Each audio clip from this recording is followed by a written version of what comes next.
Consider a point charge Q in space. Consider another point P which is at a distance R from this point charge.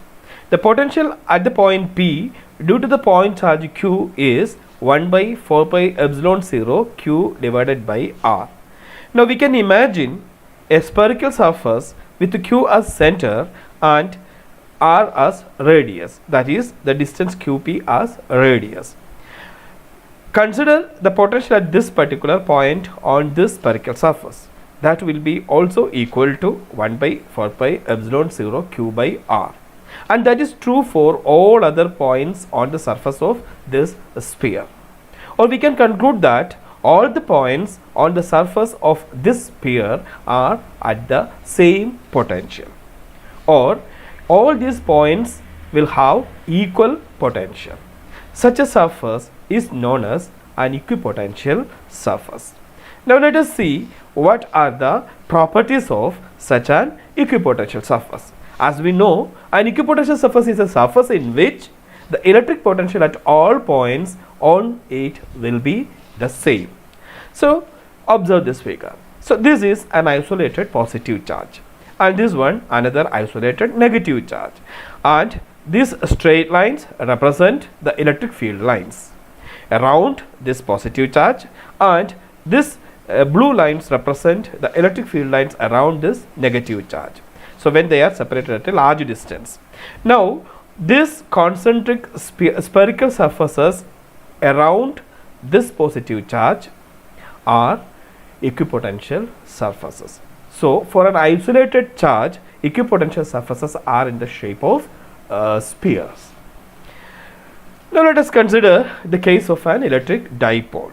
So an electric dipole is a system consisting of a positive charge and an equal negative charge separated by a finite distance. So the solid lines represent the electric field lines, and these dotted surfaces represent the equipotential surfaces due to this system of charges, that is dipole. Now let us see a uniform electric field. So in this region there exists a uniform electric field which is represented by parallel and equidistant field lines. So equipotential surfaces in this case are in the shape of parallel planes. So in these three cases we have seen different types of equipotential surfaces, and all these surfaces will have the same potential everywhere. So we can see the properties of equipotential surfaces. So electric field lines are always perpendicular to the equipotential surface. That is the first property. Secondly, if you want to move a charge from one point to another on an equipotential surface, the work required is zero, because the work done is the potential difference between 2 points. For 2 points on an equipotential surface have the same potential. So potential difference between them is 0. Therefore, no need to do any work in moving a unit charge from one point to another.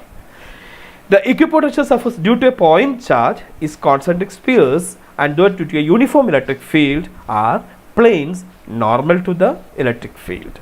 In a uniform electric field there are parallel planes. These are some of the properties of electric field lines.